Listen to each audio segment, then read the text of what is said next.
Today, I'm going to teach you how to use vinyl tubing to protect your rod.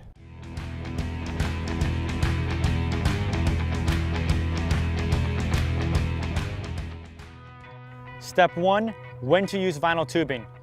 You want to use vinyl tubing when you're using heavy drag, when you're targeting large fish, and when you're fishing from a pier, boat, or bridge. The tube protects your rod from getting scratched, and it also protects the boat from getting scratched. Step 2, materials needed. You will need 1 1/4 inch vinyl tubing, snips, and zip ties. Step 3, measurements.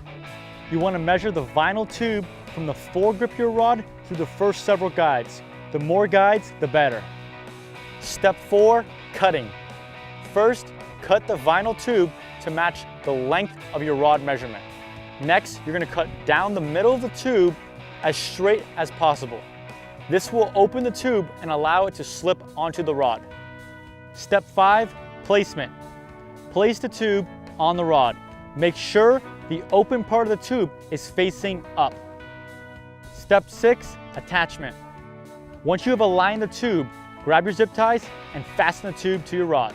Make sure you position all the zip ties in the same direction. It's very important not to have any zip ties where your hand will go when you're fighting a fish. There should be a zip tie positioned at each roller guide, the top and bottom of the tube, and the top and bottom of your foregrip. Step 7, trimming. You want to cut the trace of each zip tie as short as possible.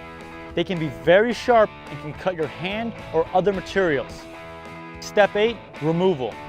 After a day of fishing, you're going to want to remove the tube from the rod. It's very important to remove the tube because if you don't, you can damage the epoxy finish on your rod. When you remove the tube, wash down both your rod and the tube. You want to remove any salt that is built up between them.